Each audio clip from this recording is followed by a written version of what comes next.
మదనపల్లిలో పలు చోట్ల ఎక్కువ రద్దీ ఉన్న ప్రదేశాల్లో ఎక్కువ శాతం ప్రజలు ప్రయాణిస్తున్న రోడ్లు అన్ని గుంతలు గతుకులతో పాడైపోయి ప్రమాదకరంగా మారిన రోడ్లను వెంటనే మరమ్మతు చేయించి ప్రమాదకరంగా మారిన రోడ్లలో ప్రమాదాలు జరగకుండా చర్యలు తీసుకోవాలని చెప్పి ఈరోజు బహుజన్ యువ సేన బీవైఎస్ ఆధ్వర్యంలో స్థానిక సబ్ కలెక్టర్ గారికి ఫిర్యాదు చేయడం జరిగింది।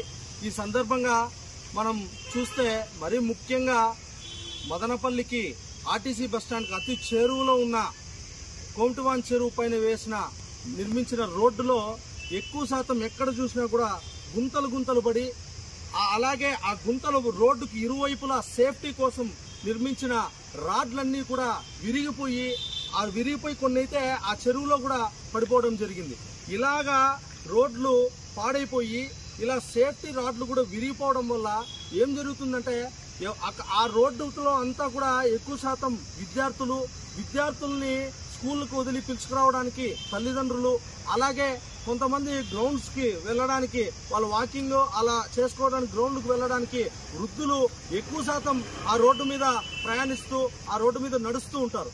వాళ్ళు ప్రమాదవశాత్తు ఏదన్నా ఒకటే రోడ్లోనే రెండు బండ్లుగాన వస్తే ఆ బండ్లు అదుపు తప్పి చెరువులో పడిపోయే ప్రమాదం ఎక్కువ ఉంది।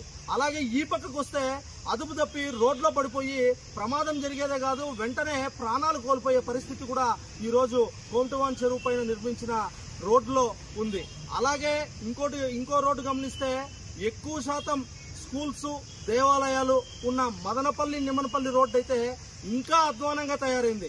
దాదాపుగా 3 సంవత్సరాలుగా ఆ రోడ్డు పరిస్థితి అలాగే ఉన్నా కూడా కానీ ఎలాంటి అధికారులు కానీ వాటి మీద మాట్లాడిన వాళ్ళే లేరు, వాటి మీద చర్యలు తీసుకున్న వారు లేరు।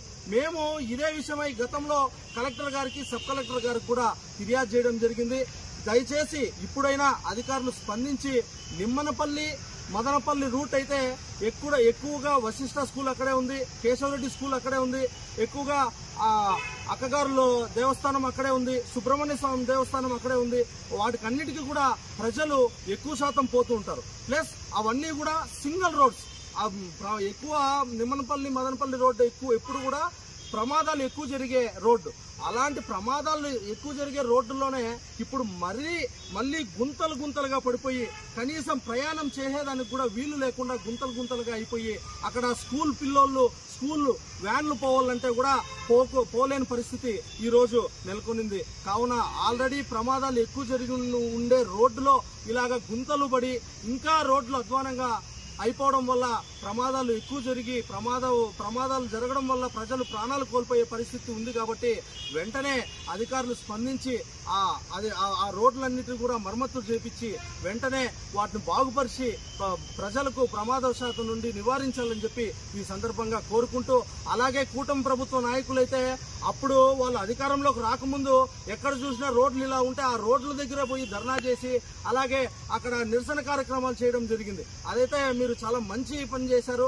అప్పుడున్న ప్రభుత్వాన్ని వ్యతిరేకించి మీరు రోడ్లు ప్రజల సమస్యలపైన చాలా బాగా పోరాటం చేసి బాగా మాట్లాడారు। కానీ ఈ రోజు మీరు అధికారంలోకి వచ్చారు, అధికారంలోకి వచ్చి మీ చేతుల్లోనే ఉంది అధికారం, మీరే బాగుపరచచ్చు, మీరే మంచిగా రోడ్లు వేయచ్చు। మరి అప్పుడున్న ఉత్సాహం అప్పుడున్న ప్రజల మీద ఉన్న మమకారం ఇప్పుడు ఎందుకు లేదు అని చెప్పి ఈ సందర్భంగా నేను కూటమి ప్రభుత్వం నాయకులందరినీ కూడా ప్రశ్నిస్తున్నా। కావున నాయకులు అధికారులు అందరూ వెంటనే స్పందించి ఇలాగ ప్రమాదం ఉన్న రోడ్లన్నింటినీ కూడా మరమ్మతు చేయించి రెడీ చేయించి ప్రమాదాలు జరగకుండా ప్రజలు ప్రాణాలను కాపాడాలని చెప్పి ఈ సందర్భంగా కోరుకుంటూ జై భీమ్ జై భారత్।